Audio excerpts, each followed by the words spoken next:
सारे स्टूडेंट्स को पढ़ाया हूँ। अब कैमरा मेरे लिए क्या मायने रखता है।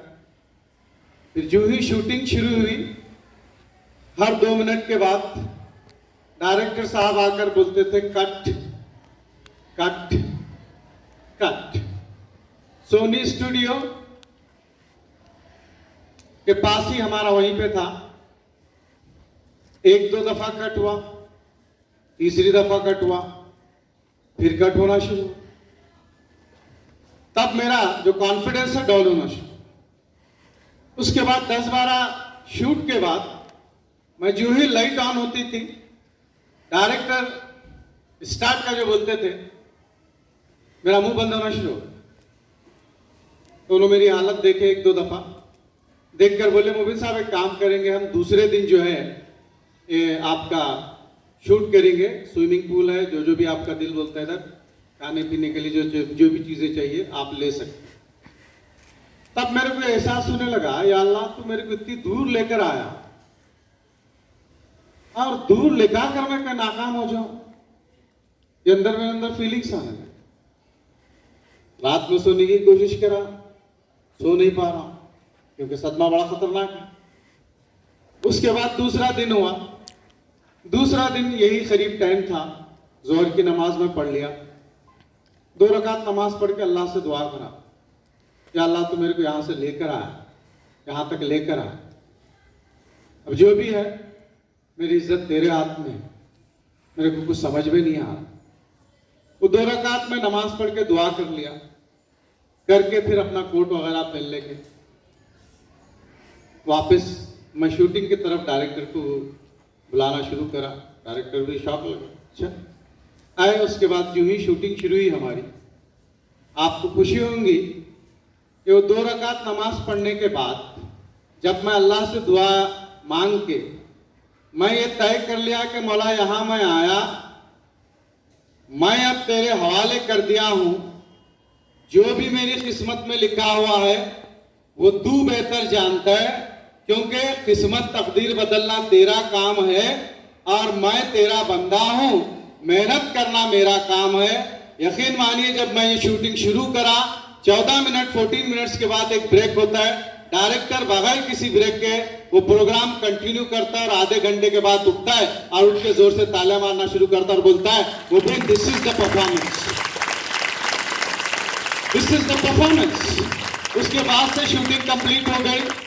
फिर मेरे पास यही एमएस की मिल से एक लड़का आता है। वो लड़के का नाम रेहान।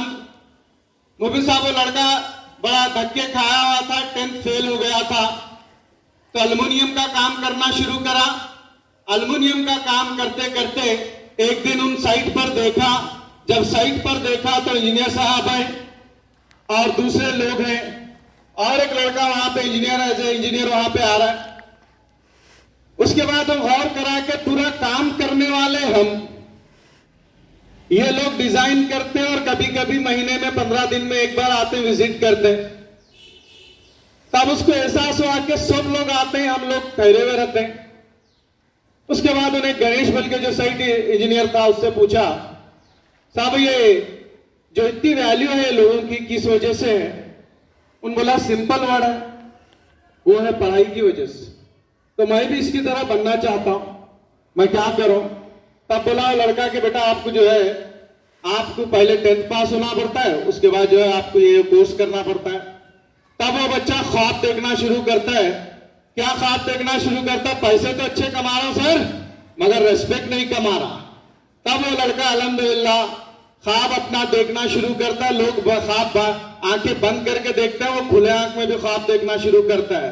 इसलिए बोलते हैं बेटा जब किसी से मोहब्बत हो जाए, यानी अपने मकसद से मोहब्बत हो जाए, तो गोया वो शेर के अंदर ये बात बोलता है कि आंख खुली होती है तो तू नजर आती है, आंख खुली होती है तो तू नजर आती है, आंख बंद हो जाए तो तू पास आती है। तो ये एटीट्यूड उसके बच्चे के अंदर डेवलप हो जाता है। वो पास आने वाली कौन है? वो पास आने वाली उसकी अपनी किस्मत, उसकी अपनी तकदीर या उसका अपना ख्वाब होता है। तो बच्चा 10th एग्जाम लिखता है, फेल भी हो जाता है, फिर दोबारा लिखता है, अल्हम्दुलिल्लाह पास हो जाता है। उसके बाद जब उन डिप्लोमा में एडमिशन लेता है, मेहनत करना शुरू करता है, तो इस लेवल की मेहनत शुरू करता है, जहां पे मेहता के भी स्कूल के हैं, जहां पे एसबीआर से भी हैं, जहां पे अलग अलग किस्म के जो है तमाम दूसरे टॉप स्कूल्स के जितने भी आपके डॉल्फिन के भी हैं, ये तमाम स्टूडेंट्स के साथ उसका कंपटीशन शुरू होता है। मुबिन साहब वो लड़का फेल था, वो काम एल्युमिनियम का काम करता था, लेकिन जब वो अपना ख्वाब देखना शुरू किया तो उस ख्वाब को पूरा करने के लिए मेहनत इस लेवल की करता है कि बेटा पूरे शेट्टी कॉलेज के अंदर पूरे 240 बच्चों के अंदर अगर कोई टॉप करता है तो वो रेहान वो लड़का रहता है अल्हम्दुलिल्लाह। तो ये पहलू से आप जब इस उम्र के अंदर हैं तो you have to dream big. अगर आप बड़ा ख्वाब देखेंगे तभी आप इंशाअल्लाह बड़े बनेंगे। अगर आप ख्वाब नहीं देखेंगे तब नतीजा क्या होगा, आएंगे सुस्त की हैसियत से, जाएंगे एक सुस्त की शख्सियत की हैसियत से। सवाल पूछा जाएगा तो कोई जवाब नहीं मिलेगा, उसी तरीके सब्जेक्ट्स के बारे में पूछा जाएगा, कोई जवाब नहीं आएगा। टीचर परेशान कि मैं पढ़ा रही हूँ, रिजल्ट क्यों नहीं आ रहा है। घर में वालिद साहब परेशान कि मैं सुबह से शाम तक इनके लिए मेहनत करके कमा रहा हूँ और इनके लिए वक्त लगा रहा हूँ, तब भी रिजल्ट नहीं आ रहा। तो ऐसा क्यों होता है, क्या वजह है, क्या रीजन है। जब आप अगर गौर करेंगे तो पता चलेगा बेटा जो विनर एटीट्यूड वाले रहते हैं, जो जीतने वाले रहते हैं, उनके पास पहले अपना मकसद तय रहता है। सेम उसी तरीके से जब अलेक्जेंडर से डैरियस मिलता है और अलेक्जेंडर और डैरियस की जब लड़ाई होने वाली रहती है, आप लोग जानते हैं कि लाइट वैली का क्या उसके माने निकलते हैं। अलेक्जेंडर एक नया जो है आम किस्म का राजा रहता है और उसके सामने बड़ी सेना डैरियस की सेना रहती है। जब ये दोनों एक दूसरे के सामने आते हैं तब उसके दोस्त बोलते हैं, Sikandar, oh Alexander, we have the greatest opportunity in this world that we will achieve so what will happen, we will start ruling in this world, come let's go, we will attack in the night and we will disperse the whole army. Then the Alexander smile and says, this is the Alexander is not a common man. Alexander is always Alexander. Then he says what he says, Alexander यहाँ मैदान में चोरी करने के लिए नहीं आया, Alexander अपने प्लान के साथ आया है और अलेक्जेंडर यहां से जीत कर ही जाएगा। दोस्त बड़े ताजुब होते हैं और चले जाते। उसके थोड़े दिन के बाद अलेक्जेंडर को ऑफर आता कि डैरियस ऑफर दिया है कि अपनी बेटी से शादी कर लेना और उनके दामाद भी बनना, ना सिर्फ दामाद बल्कि आप उनकी हुकूमत के भी हिस्सेदार बनेंगे। ये जो ही खुशखबरी आती है दोस्त उछलना शुरू करते हैं, सिकंदर बोलता है क्या बात है, बड़े खुश नजर आ रहे हैं, ऑफर मुझे आ रहा है और ऐसा लगता है कि ऑफर तुम्हें आया। जाहिर बात है एक डैरियस इतना बड़ा किंग कि जिसकी आर्मी किसी मैदान में तैर जाए तो वो आर्मी जो है लाइट वैली बन जाती है। ये पावरफुल किंग आपको ऑफर दे रहा है। सिकंदर फिर मुस्कुराता और बोलता है, सिकंदर यहां पर किसी का गुलाम बनने नहीं आया, चोरी करने आया। सिकंदर यहाँ पे एक राजा बनने आया और राजा ही बन के जाएगा। उसके बाद फिर मौका आता, फिर डैरियस आता। डैरियस जब आता है, रब साहब उसको डायरेक्ट ऑफर देता है कि मैं बूढ़ा हो गया हूं, तू मेरी बेटी से शादी कर ले, मेरी ताकत, मेरा तजुर्बा और तेरी ये जवानी, ये उम्र, दोनों मिलकर हम सदियों तक इस दुनिया पर हुकूमत करते हैं। सिकंदर मुस्कुराकर बोलता है कि राजा का सम्मान करता तो मुझे पहचाने उसके लिए शुक्रिया, मगर मैं इस प्रपोजल को एक्सेप्ट नहीं करता। तब डैरियस को गुस्सा आता। आरिफ साहब, डैरियस बोलता है कि तुझे पता है कि ये आर्मी, मेरी आर्मी को अगर मैं इशारा कर दूं तो तुम्हारे जिस्म से जो है पूरा गोश्त निकाल कर खा लेंगे। जो ही डैरियस ये बोलता है, सिकंदर अपनी जो तलवार होती है निकाल कर सामने रख देता है और बोलता है कि तुम अपनी सेना पे भरोसा करते हैं और मैं अपने आप पे, अपनी बाजुओं पे और अपने ख्वाबों पे भरोसा करता हूं। इस लिहाज से अब तुम्हारा और मेरा मुकाबला जहां होगा वो रहेगा ग्राउंड। आप देखते बेटा, उसके बाद सिकंदर पूरी दुनिया को 33 साल के अंदर फतेह कर लेता है। तो सिकंदर जब 33 साल के अंदर फतेह करता है, उसके सामने इतना बड़ा पावरफुल जो है एक टारगेट रहता है, या आम बोलिए तो उसका दुश्मन रहता है। मगर आपके सामने 10th आप जो ही पास होंगे तो आपके पास बेहिसाब अपॉर्चुनिटीज आ रही।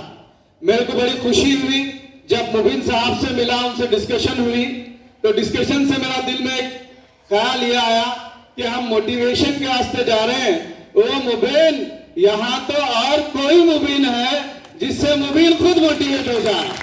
तो ये पहलू से तब मेरे को एक ख्याल ये आया, वो ख्याल ये कि तेरी कामयाबी को देखकर पैदा होती है जुस्तजू मुझ में, तेरी कामयाबी को देखकर पैदा होती है जुस्तजू मुझ में, निकलती है दुआ तेरे लिए, मुनव्वर होता है एतमाद मुझ में। बेटा, ये माइंड का आदमी जिसकी बेटी का आलम ये है कि she is the doctor and simultaneously she is the writer also. जो ही मैं देखा तब मैं बोला, मेरा दिल मचल गया, क्योंकि मैं किताबों को देखता हूं तो मेरा दिल मचलना शुरू करता है और मैं किसी भी किस्म से ले लेता हूं। इसी तरह से जहां अच्छी बात मिलती है तो मैं उसे छोड़ता नहीं, फौरी वहां से उसकी फोटो ले लिया, वो जो उन्होंने मैडम वहां पे पोएम लिखे हुए हैं। तब मेरे को ख्याल आया, अरे साहब ये तो साइकोलॉजी का जीता जागता नमूना यहां नजर आ रहा है। उस चार्ट के अंदर वो ये नजर आ रहा है कि 65% जो हेरिडिटी हमारे को नेचुरल हमारे जिस्म के अंदर आ जाती है, वो कहां से आती है? हमारे अंदर बोलने की सलाहियत, समझने की सलाहियत, डिसीजन की सलाहियत, और ना सिर्फ डिसीजंस की, जब टाइम आया पर किसी की मदद करने की सलाहियत, ये तमाम के तमाम 65% जो एबिलिटीज हमारे अंदर डेवलप होती है, वो कहां से आती है? वो माँ और वालिद दोनों से मिलकर आती है, या दोनों एक में कोई डोमिनेट होता तो उसकी आती है। तब मैं इनकी हिस्ट्री लिया, जब ये बोल रहे थे तो बेटा इंजीनियर, फिर डॉक्टर, तब समझ में आया मुबीन साहब, यहाँ तो मुबीन साहब जीते जागते नजर आ रहे हैं, वहां पे अल्हम्दुलिल्लाह तरक्की करते हुए कई लोग नजर आ रहे हैं। तो इस पहलू से जब मुबीन साहब का आप देखेंगे ये लेवल इनका पास आ गया, तो इन्होंने भी कहीं ना कहीं ख्वाब देखे ही होंगे, आपकी तरह बचपन में भी सोचे ही होंगे, आपकी तरह ये भी सोचे होंगे क्या मैं भी अपने बच्चों को जो है इंशाल्लाह कुछ बनाऊंगा। मगर हैरत उस वक्त मेरे को ज्यादा है, मुबीन साहब साइकोलॉजी के बुक्स मेरे को इधर गाइड कर रहे हैं, इधर मुबीन साहब अपने स्टेटमेंट बयान करते जा रहे हैं। उसके बाद जो ये वहां पर गए तब उनका एक स्टेटमेंट आया, ये स्टेटमेंट कि मुबीन साहब मैं यहाँ पर जो है इन बच्चों को जैसा अपने बच्चों का ख्याल रखता हूँ, मैं भी इनका ख्याल रखता हूँ, इसीलिए ये पूरे का पूरा जो है यहाँ पे मैं सिस्टम पूरी तरीके से डेवलप किया हूँ। तब अंदाजा हुआ कि मुबीन खैर दे, अब तू एक मुबीन अपने आप को स्टेज पर मत समझ। जब जो ये ख्याल आया तो मुझे एक किस्म का डर होना शुरू हुआ। अब डर होने के ऊपर बाद में जो बमबारी, जो गैर मामूली इंस्पिरेशन हमारे अब्दुल राज साहब करे, मैं थोड़ी देर के लिए ठंडा हो गया सर, यकीन मानिए। I totally disappear. फिर मैं अल्लाह से कांटेक्ट करा, या अल्लाह ऐसे बड़े बड़े दुनिया के सामने इस मासूम बच्चे को, कमजोर कंधों के ऊपर इतना बड़ा जिम्मेदारी का बोझ। तब समझ में आया मुबीन उनको बोलने लगाने वाला भी अल्लाह, इनको बनाने लगाने वाला भी अल्लाह। तो हर चीज तो अपने पर क्यों ले रहा है? तेरा काम जितना उतना कर तो खुद ब खुद चल जाता, चलता नहीं चलता जी। तो इस पहलू से आप जितने भी यहाँ बैठे हुए हैं, first you have to think, आपको एक ख्वाब देखना है। वो ख्वाब ये देखना है कि मैं क्या बनूंगा या क्या नहीं बनूंगा। आप अगर आप डिसाइड करें तो इंशाल्लाह आने वाले कल के चैंपियन हैं। आप अगर डिसाइड करें तो आप यहाँ पर जो है न्यूज़पेपर पढ़ते होंगे। अगर आप डिसाइड करते तो न्यूज़पेपर पढ़ने वाले नहीं, इंशाल्लाह आप पेपर में छपने वाले बन जाते। ये तब मुमकिन है व्हेन यू विल डिसाइड। अगर आप डिसाइड करेंगे तो इंशाल्लाह ताआजीज आपको जो है पूरी की पूरी एक मानो में एनर्जी आपकी काम करना शुरू करती है। दिन में हमारे पास रोजाना 55,000 ख्यालात आते हैं। जब हमारे पास 55,000 thoughts if we are having, ये पूरे के पूरे 55,000 जो ख्याल हैं एक मकसद के साथ जब जुड़ते हैं, तब नतीजा क्या होता है? नतीजा ये होता है कि जमीन 1600 किलोमीटर की स्पीड से ज्यादा घूमती है, तो इससे भी ज्यादा स्पीड से अल्हम्दुलिल्लाह हमारे पूरे ख्यालात हमारे मकसद को हासिल करने के वास्ते अल्हम्दुलिल्लाह वो पूरे के पूरे रिवॉल्व करना शुरू करते हैं। तब हमारा इंटरेस्ट पढ़ाई के अंदर भी आता है, तब हमारा इंटरेस्ट डायरेक्शन की भी तरफ जाता है, तब हमारा अल्हम्दुलिल्लाह इंटरेस्ट हम जो बनना चाहते हैं अल्हम्दुलिल्लाह वो बन सकते हैं। इस पहलू से बेटा ये उम्र में अगर तुम चाहते हैं, तो ये उम्र में अगर तुम कुछ बनना चाहते हैं तो बन सकते हैं, मगर उससे पहले ये एहसास होना कि मम्मी तुम सुबह उठने से पहले यहाँ मुझे रोटियां कम से कम बनाकर देती हो, या आपके घर में रेडीमेड रोटी आती हुई तो एक अलग मसला है। लेकिन उन माओ को देखो बेटा, जिन माओ के ऊपर यहाँ पर अगर आप देखेंगे तो यहाँ पर जो है रोटी बनाते बनाते उनको यहाँ कुछ दाग लगे हुए रहते हैं। तब उस माँ के बारे में कभी कभी थोड़ा तो एहसास कर लेना कि मेरी माँ इस लेवल से लगी हुई है कि वो मुझे मेरे जागने से पहले वो खुद जाग जाती है और मेरे लिए खाने का इंतजाम कर रहे हैं। और वालिद को देखना और खासकर उनकी उस फोटो को देखना जब उनकी शादी हुई थी, तो वो भी आपकी तरह माशाल्लाह काफी गुड लुकिंग, काफी हैंडसम और आपसे जरा थोड़ा बहुत ऊपर नीचे एज के इसमें थे। उन्हें भी जो है वो आप देखते हैं तो सुबह से शाम तक वो भी मेहनत कर रहे हैं, आपकी वालदा भी मेहनत कर रहे हैं। उसके बाद जब आप स्कूल के अंदर आ रहे हैं तो यहाँ मैनेजमेंट से लेकर पूरे टीचर्स मेहनत कर रहे हैं। सवाल ये आ रहा है ये सब किस लिए किया जा रहा है? ये सब इसलिए किया जा रहा है ताकि ये कौम के बच्चे पढ़े, ना सिर्फ ये पढ़े बल्कि ये हिंदुस्तान के अंदर में पूरी दुनिया के अंदर अपना नाम और अपनी पहचान बना सके। इस पहलू से आज जितने भी यहाँ स्टूडेंट्स बैठे हुए हैं, मुबीन साहब के होते हुए तब उनकी जो है दुफ्तरान जो है डॉक्टर बन सकती, उनकी बेटी इंजीनियर बन सकती है। तो मुबीन खैर जी फिर आपसे पूछता है सर, क्यों आपके बच्चे इंशाअल्लाह ताला अजीज इस दुनिया के अंदर गुलबर्गा से जो करीब 35 साल हो गए हमारे पास, या 90 साल का अर्सा हो रहा है, इस 90 साल के अंदर हमारे पास सिर्फ एक नोबेल प्राइज आया है, तो दूसरा नोबेल प्राइज इस डॉल्फिन को क्यों नहीं आ सकता? तो यह पहलू से जब आप इंशाअल्लाह डिजाइन करेंगे तब नतीजा क्या निकलेगा?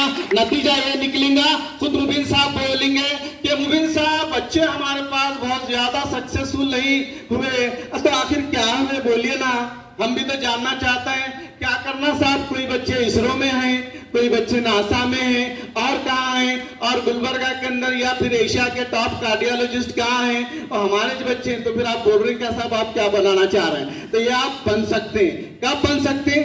अब अगर आप ख्वाब देखें तब ये मुमकिन है। अगर आप ख्वाब नहीं देखे तो क्या होगा? स्कूल भी आएंगे पूरी तरीके से, ऐसा लगेगा बेचारा बैग का बोझ पूरी तरह से अपने पर लेकर आ रहा है और कोई काम करने की तैयारी में है, राइट। इसी तरीके से जब मैडम पढ़ाना शुरू करेंगे तो ऐसा लगेगा जैसे जो है कोई अजीब हालत में बैठा हुआ है, कभी इधर देख रहे हैं, कभी इधर देख रहे हैं, कभी वहां कभी यहाँ। उसके बाद और थोड़ी हिम्मत अगर आ जाए तो और क्या करेंगे, और ये करेंगे बाजू वालों को भी छेड़ना शुरू करेंगे, इनको भी परेशान करना शुरू करेंगे और तंग भी करना शुरू करेंगे। ये इस वजह से होता है बेटा मकसद ना हो। जब हम जिंदगी के अंदर अपना मकसद बना लेते हैं तब नतीजा क्या होता है? तब नतीजा इंशाअल्लाह आपको केमिस्ट्री पूरी की पूरी फार्मेसी इंशाअल्लाह सिखाना शुरू करती है। आप बोलते हैं सर ये जो कंकर गिरे हुए हैं ये फिजिक्स को बिलोंग करते हैं, सर ये जो जमीन गिरी हुई यहाँ पे जो जमीन है ये बायोलॉजिकल हमारी जो पूरी जिंदगी का हिस्सा है। अरे सर ये तो आपके बाल जो निकले हुए हैं ये तो आपके डेड सेल का नतीजा है, ये जो नाखून है ये भी तो आपके डेड सेल का नतीजा है। अरे बाबा मेरे पे रिसर्च कर रहा है या दुनिया पे भी रिसर्च करेगा?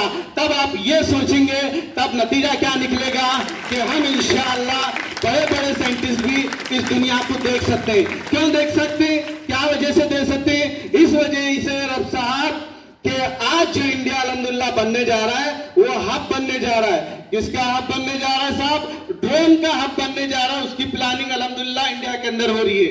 इसी तरीके से आने वाले दिनों में पूरे का पूरा कर्नाटक, खासकर कर्नाटक चूंकि टॉप में है और मेरे को बताते हुए खुशी होती है, नॉर्थ इंडिया अपनी जगह है, जो भी लोग अपनी जगह हैं, ये दूसरे जितने भी स्टेट्स हैं कर्नाटका से अल्हम्दुलिल्लाह इन्हों बहुत पीछे हैं, बहुत ज्यादा पीछे हैं। उसकी मिसाल ये है कि चंद्रबाबू नायडू सीएम साहब थे, उन्होंने कोशिश करे तेलंगाना को, आंध्र प्रदेश को कर्नाटक के टक्कर में प्रोजेक्ट करना या आईटी सेक्टर में आगे बढ़ना, अच्छा काम करे उन्होंने, उनके लिए मुबारक। लेकिन जापान का प्रेसिडेंट जब इंडिया आता है तो उसे कहाँ जाना चाहिए? दिल्ली जाना चाहिए। दिल्ली जाना चाहिए नहीं चाहिए? क्योंकि कैपिटल है, उसे दिल्ली जाना चाहिए जहां पे उसको प्राइम मिनिस्टर वेलकम करते हैं। But he said, I will not visit fast to the Delhi. कहाँ जाएंगे साहब? मैं जाऊंगा बेंगलोर। बेंगलोर क्यों जाएंगे? It's my choice. I have to visit means I have to visit. Then they come. उसके बाद इन्हों दिल्ली छोड़ देते हैं और बेंगलोर आते हैं। बेंगलोर क्यों आते हैं? क्योंकि बेंगलोर में इंडिया आईटी में अल्हम्दुलिल्लाह पूरी तरीके से लीड कर रहा है। और आईटी के अंदर जो लीड कर रहा है, आप ताजुब होंगे कि 50% मुबीन सर 50% लेक्चरर गुलबर्गा लोग परेशान है तहारी को लेकर। मैं इतना क्यों परेशान हूं समझ भी नहीं आया। तो बहरहाल गुलबर्गा को जब जापान का बेंगलुरु को जो वहां का प्रेसिडेंट या प्राइम मिनिस्टर विजिट करता फर्स्ट, तो इस वजह से करता मोबिन साहब क्वालिटी की वजह से, एजुकेशन की वजह से, और कर्नाटका लीड कर रहा है नॉलेज पावर की वजह से।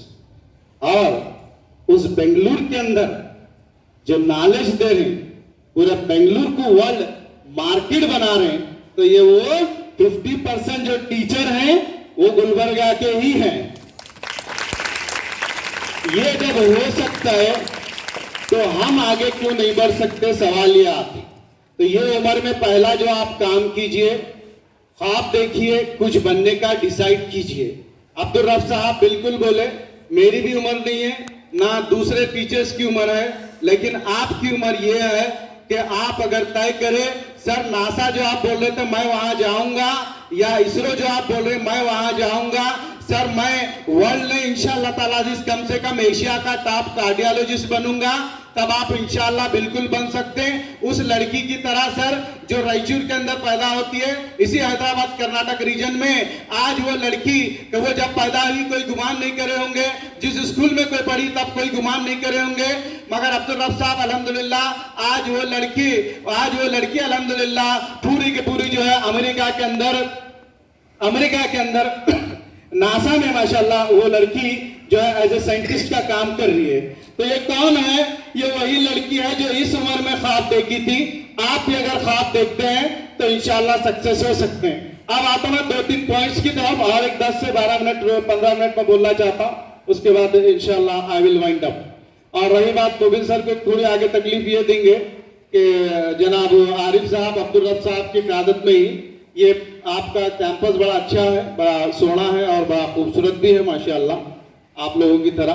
तो ये पहलू से इसके अंदर हम ये करेंगे कि करियर फेयर के जो ऑप्शंस आते हैं, इसमें नेवी के अंदर जो गुलबर्गा के अंदर पूरी टीचिंग दी जा रही है, गुलबर्गा के बेहतरीन फैकल्टी नेवी के आपके इसी एमएस केविल में आपके यहीं पे रख, तो इंशाल्लाह वहां पे हम उसका एक प्रोग्राम रख सकते हैं अगर इजाजत दिए तो।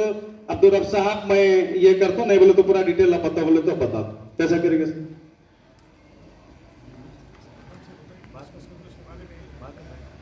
जी तो थोड़ा और टाइम लग सकता है, एक आधा घंटा जाता है।